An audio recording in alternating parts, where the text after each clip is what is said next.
नमस्कार दोस्तों, आज मैं आपको बावनी एकादशी व्रत में सुनी जाने वाली तुलसी माता की कहानी सुनाने जा रही हूँ। प्रेम से बोले तुलसी माता की जय हो। जलंधर एक भयंकर और क्रूर राक्षस था। चूंकि वह सागर का जातक पुत्र था, इसलिए लक्ष्मी जी उसे अपना भाई मानती थीं। जलंधर की पत्नी वृंदा बहुत तपस्वी और पतिव्रता नारी थी। जलंधर समझ गया था कि वृंदा के तप के कारण कोई उसका कुछ नहीं बिगाड़ सकता। इसी बात का फायदा उठाकर उसके पाप और अत्याचार बढ़ते जा रहे थे। देवताओं के लिए जलंधर से जीतना असंभव हो गया था। देवताओं ने भगवान शिव से शरण मांगी। तब जलंधर का युद्ध भगवान शिव से शुरू हुआ। जब वृंदा को इस बात का पता चला कि अब जलंधर का युद्ध सीधे भगवान शिव से शुरू हो गया है, तो उन्होंने घबराकर जलंधर की रक्षा के लिए एक कठोर तप करने का संकल्प ले लिया और त्रिदेवों की कठिन तपस्या करने बैठ गईं। भगवान शिव जलंधर को मार सकते थे, इसलिए भगवान अपने ही बनाए नियम नहीं तोड़ते, जिस वजह से वे वृंदा के तप का मान रखने के लिए जलंधर को नहीं मार रहे थे। क्योंकि यह प्रकृति का बनाया हुआ नियम है कि जो तप करेगा उसे शक्तियां प्राप्त होगी। इसलिए भगवान शिव जलंधर से युद्ध करते रहे ताकि वह किसी और का अनिष्ट न कर सकें।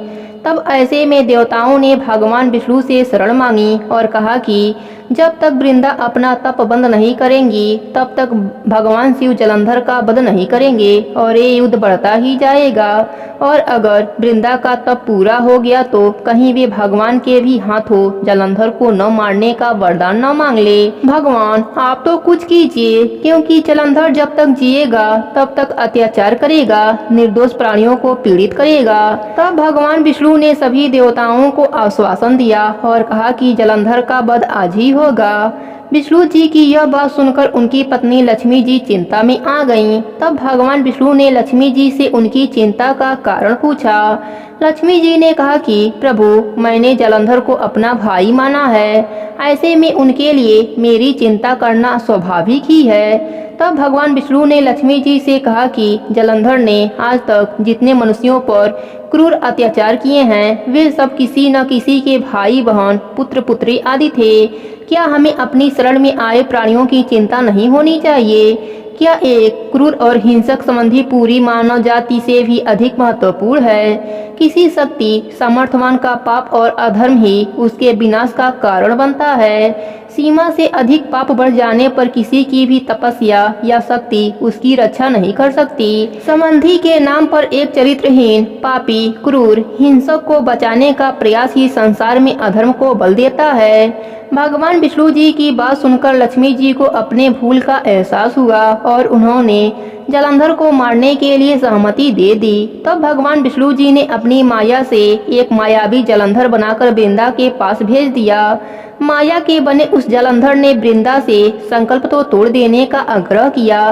तब वृंदा ने अपना संकल्प तोड़ दिया और जलंधर की रक्षा के लिए कर रही तपस्या को भी बंद कर दिया और उसके साथ विहार करने लगी। यह देखकर भगवान शिव ने जलंधर को चेतावनी दी, लेकिन जलंधर नहीं माना और भगवान शिव पर प्रहार करने के लिए लपका। तब भगवान शिव ने जलंधर का वध कर दिया और उसका सिर काट दिया।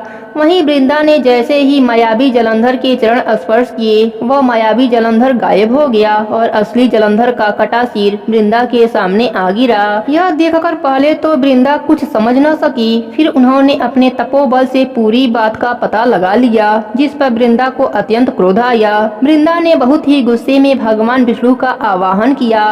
जलंधर भले ही एक अत्याचारी राक्षस था, लेकिन वृंदा एक देवी के समान पवित्र थी। साथ ही वह भगवान विष्णु जी की बड़ी भक्त थी, लेकिन इस समय वह श्री हरि से ही बहुत नाराज थी। सब ओर जलंधर के मरने की प्रशंसा थी, लेकिन वृंदा की दशा पर सबको दुख था। भगवान विष्णु जानते थे कि आगे क्या होने वाला है, फिर भी वह वृंदा के आवाहन पर उनके सामने साकार रूप में प्रकट हुए। वृंदा ने जैसे ही भगवान विष्णु को देखा, वे उन पर बरस पड़े। वृंदा ने कहा कि मेरे तप और पतिव्रत धर्म में कोई कमी नहीं थी, मैंने सदैव आपकी ही भक्ति की है। फिर भी आपने मेरे साथ ऐसा छल किया। आपने अपनी माया से मेरे साथ छल करके मेरे पति का वध करवाने में सहयोग किया। आपका यह रूप अत्यंत कठोर है, इसलिए मैं आपको श्राप देती हूँ कि आप कठोर पसार के बन जाएं। भगवान का अर्थ है जो हर तरह से पूर्ण हैं, उनके द्वारा कभी कोई भूल या पाप नहीं हो सकता, इसलिए उन पर किसी का श्राप भी नहीं चढ़ता। लेकिन भगवान अपने सच्चे भक्तों का मान रखने के लिए उनका श्राप भी ग्रहण कर लेते हैं। उन्होंने ऐसा कई बार किया है और इस बार भी ऐसा ही किया। अपनी भक्त वृंदा का मान रखने के लिए भगवान विष्णु जी ने कहा तथास्तु, और ऐसा कहकर भगवान विष्णु पत्थर की मूर्ति बनकर वृंदा के सामने खड़े हो गए। यह देखकर सब जगह हाहाकार मच गया। तभी माता लक्ष्मी जी रोते हुए वृंदा के सामने आईं और हाथ जोड़कर वृंदा से प्रार्थना करने लगीं।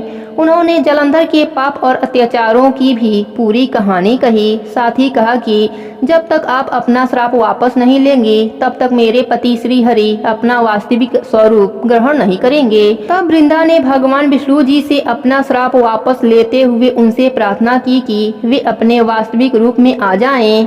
भगवान विष्णु द्वारा अपना वास्तविक रूप ग्रहण करने के बाद वृंदा ने उनसे क्षमा मांगते हुए कहा, यह जानते हुए भी कि पाप चाहे कितने ही जतन कर ले, धर्म के सामने अधिक समय तक टिक नहीं सकता।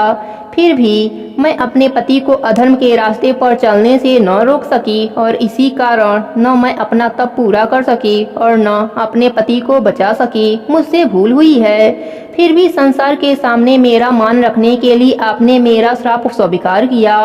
फिर वृंदा ने कहा कि प्रभु, मैं अपना यह जीवन समाप्त करना चाहती हूँ, लेकिन उससे पहले मैं आपसे यह वरदान चाहती हूँ कि मैं जिस रूप में भी जन्म लूं उस रूप में आपकी भक्ति ही करूं। तब भगवान विष्णु ने वृंदा से कहा कि तुमने सदा अपने धर्म का ही पालन किया है, इसलिए तुम दोषों से रहित हो। तुम एक सच्ची भक्त हो, पवित्र और महान तपस्वी हो और इसलिए मैंने तुम्हारा श्राप स्वीकार किया। मैं तुम्हें वरदान देता हूँ कि तुम जो नया रूप धारण करोगी वह सदा सदा के लिए पूजनीय होगा। तुम एक माता की तरह सबकी रक्षा करने वाली होगी।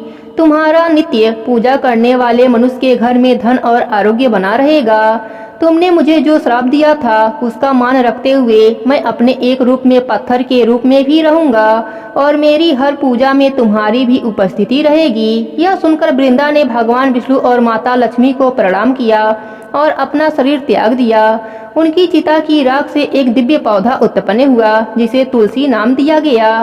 तुलसी का अर्थ होता है पवित्र और अद्वितीय। आज भी हम सब तुलसी के सभी गुणों से पूरी तरह परिचित नहीं हैं। तुलसी के पौधे को देखकर भगवान विष्णु ने कहा कि आज से मेरा एक रूप पत्थर का भी होगा जिसे शालिग्राम के नाम से जाना जाएगा। शालिग्राम को तुलसी के साथ ही पूजा जाएगा और बिना तुलसी के मैं प्रसाद स्वीकार नहीं करूंगा। तब से शालिग्राम और तुलसी की साथ साथ पूजा होती है। यह घटना कार्तिक मास की है, अतः कार्तिक मास में देव उठनी एकादशी के दिन लोग शालिग्राम और तुलसी की एक साथ पूजा करते हैं। यह भी कहा जाता है कि वृंदा ने अपने पिछले जन्म में भगवान विष्णु जी की पत्नी कहलाने की इच्छा से भारी तप किया था। उसी तप का फल देने के लिए श्री हरि ने अपने शालिग्राम स्वरूप में वृंदा को अपने पत्नी के रूप में भी स्वीकार किया और इसलिए शालिग्राम और तुलसी का विवाह करवाया जाता है। प्रेम से बोले तुलसी माता की जय हो, विष्णु भगवान की जय हो।